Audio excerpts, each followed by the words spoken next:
Coalition government کا دوسرا budget برائے مالی سال 2023-24 پیش کرنے کا اعزاز حاصل ہو رہا ہے۔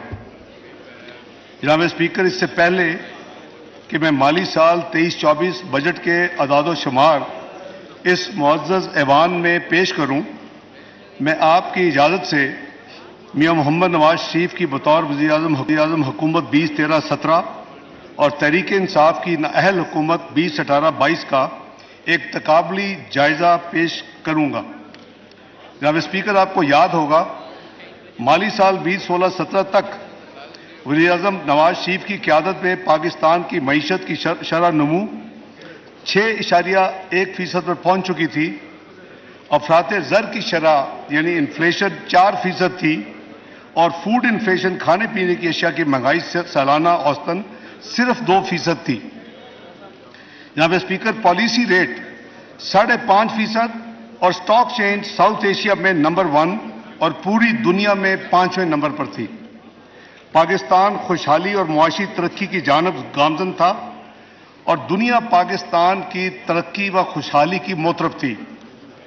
گلوبل ادارہ پرائس واٹر ہاؤس کوپرز کی پروجیکشن کے مطابق سال 2030 تک پاکستان G20 کا رکن بننے یعنی دنیا کی 20 سب سے بڑی معیشتوں میں شامل ہونے جا رہا تھا۔ پاکستانی روپیہ مستحکم اور زر مبادلہ کے ذخائر $24 بلین کا بلند ترین تاریخی ریکارڈ قائم کر چکے تھے۔ جناب اسپیکر، ملک میں بجلی کی کمی کو پورا کرنے کے لیے نئے منصوبے مکمل کیے گئے، جس سے ملک میں 12 سے 16 گھنٹے کی روزانہ لوڈ شیڈنگ سے نجات ملی اور ملک کی معاشی ترقی میں ایک بڑی رکاوٹ کو دور کیا گیا۔ اس کے علاوہ جناب اسپیکر، انفراسٹرکچر کے شعبہ، ہائی ویز کی تعمیر، میس ٹرانزٹ سسٹمز، روزگار کی فراہمی کے مواقع اور آسان قرضوں کی فراہمی جیسے عوام دوست منصوبوں کی تکمیل کی گئی تھی۔ ایک خوشحالی، استحکام اور ترقی کا دور تھا۔ یاد رہے 2017-18 کا وفاقی ترقیاتی بجٹ کا پہلی دفعہ پاکستان کی تاریخ میں ہدف جو 1001 ارب روپے رکھا گیا تھا، جو آج تک اس مالی سال سے پہلے کبھی نہیں رکھا جا سکا۔ جناب اسپیکر، ضرب العضب اور رد الفساد آپریشنز اور افواج پاکستان کی قربانیوں کے مرہون منت ملک بھر میں دہشت گردی کے ناسور پر قابو پا کر اسے جڑ سے اکھاڑ پھینکا تھا۔ پاکستان میں امن و امان اور سیاسی استحکام تھا۔ جناب اسپیکر، آپ کو یاد ہوگا ہم کہتے تھے 3 E's: energy, economy and extremism. یہ تھا ہمارا مشن اس وقت 3 E's کا۔ جناب اسپیکر، ان حالات میں آنن فانن منتخب جمہوری حکومت کے خلاف سازشوں کے جال بچھا دیے گئے، جس کے نتیجے میں اگست 2018 میں ایک سلیکٹڈ حکومت وجود میں آئی۔ اس سلیکٹڈ حکومت کی معاشی ناکامیوں پر اتنا ہی کہنا کافی ہے کہ جو ملک یعنی پاکستان 2017 میں دنیا کی 24ویں بڑی معیشت بن چکا تھا، وہ بدقسمتی سے 2022 میں گر کر 47ویں نمبر پر آ گیا۔ جناب اسپیکر، آج پاکستان معاشی تاریخ کے مشکل ترین مراحل سے گزر رہا ہے۔ میں انتہائی وثوق سے کہنا چاہوں گا کہ آج کی خراب معاشی صورتحال کی اصل ذمہ دار پاکستان تحریک انصاف کی سابقہ حکومت ہے۔ موجودہ حالات پچھلی حکومت کی معاشی بد انتظامی، بدعنوانی، اناج پرستی اور اکڑا پروری کا شاخسانہ ہے۔ لہذا یہ مناسب ہوگا کہ مالی سال 21-22 تک معاشی صورتحال کا ایک جائزہ اس ایوان میں پیش کیا جائے۔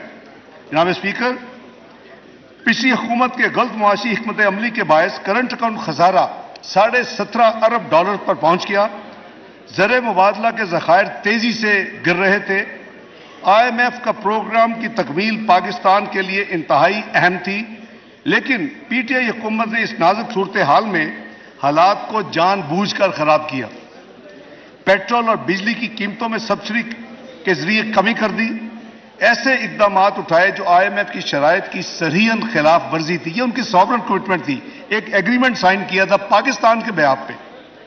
یہاں تک کہ اس ضمن میں آپ کو یاد ہوگا جناب اسپیکر کہ سابقہ حکومت کے وزیر خزانہ نے فون کر کے 2 صوبائی وزیر خزانہ پر شدید دباؤ ڈالا کہ وہ اپنا قومی فریضہ انجام نہ دیتے ہوئے IMF کے پروگرام کو سبوتار کرے۔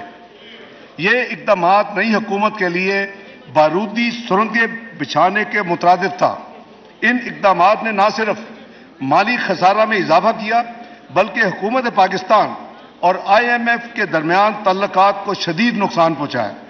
اس پر ستم ظریفی یہ کہ PTI نے تمام حالات کی ذمہ داری نئی حکومت پر ڈالنے کی کوشش کی۔ یہ کوشش محض چور مچائے شور کے مترادف تھی۔ ان کو یقین تھا کہ معاشی حالات اتنے خراب ہو جائیں گے کہ پاکستان کو کوئی بھی ڈیفالٹ سے نہیں بچا سکے گا۔ آپ ذرا بعد میں بھی بات کر لیتے رکھیں۔ Order in the house please. تمام معزز ممبران اپنی اپنی نشستوں پر تشریف رکھیں لہذا وہ اور حقائق کو خاموشی مسخ اختیار کر کریں کے پلیز۔ جناب اسپیکر لہذا وہ حقائق کو مسخ کر کے ان کی ذمہ داری آنے والی یعنی موجودہ حکومت پر ڈالنے کی پوری کوشش کی گئی۔ یہ انتہائی غیر ذمہ دارانہ طرز عمل تھا۔ کسی محب وطن سیاسی جماعت کو اس طرح کا طرز عمل زیب نہیں دیتا۔ جناب اسپیکر، اللہ تعالیٰ کے فضل و کرم اور وزیر اعظم شہباز شریف اور اتحادی جماعت پور تعاون سے ایسے مشکل معاشی فیصلے کیے گئے اور کیے جا رہے ہیں۔ جناب اسپیکر، موجودہ مخلوق حکومت کے مشکل فیصلوں کی وجہ سے الحمدللہ ملک ڈیفالٹ سے بچ گیا اور زر مبادلہ کے ذخائر میں گراوٹ کے جو سپیڈ تھی اس کو کم کیا گیا۔ حکومت نے IMF پروگرام کے نئے جائزے کی تمام شرائط کو پورا کر چکی ہے۔ IMF پروگرام حکومت کی ترجیح ہے، اس لیے حکومت باقاعدگی سے IMF سے مذاکرات کو جاری رکھے ہوئے ہے۔ ہماری حد المقدور کوشش ہے کہ جلد سے جلد سٹاف لیول ایگریمنٹ دستخط ہو جائیں اور پروگرام کا نیا جائزہ IMF کے بورڈ میں مکمل ہو۔ جناب اسپیکر، حکومت کو عوام کی مشکلات کا اندازہ ہے اور اس کی ہر ممکن کوشش ہے کہ عوام کو ریلیف دینے کے زیادہ سے زیادہ اقدامات کیے جائیں تاکہ عوام کو مہنگائی کے اثرات سے بچایا جا سکے۔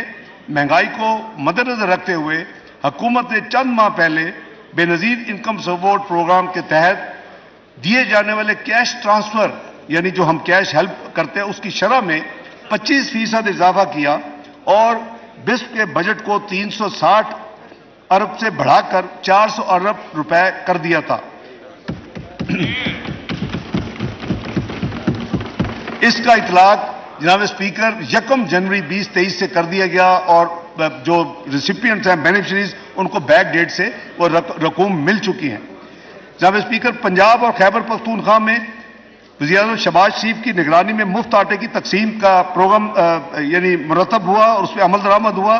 اس کے علاوہ وفاقی حکومت کی طرف سے یوٹیلٹی سٹورز کارپوریشن کے ذریعے عوام کو سستی یعنی مارکیٹ پرائس سے کم قیمت کے اوپر جو اشیاء فراہم کی گئی اس کے لیے حکومت نے 26 ارب روپے خرچ کیے۔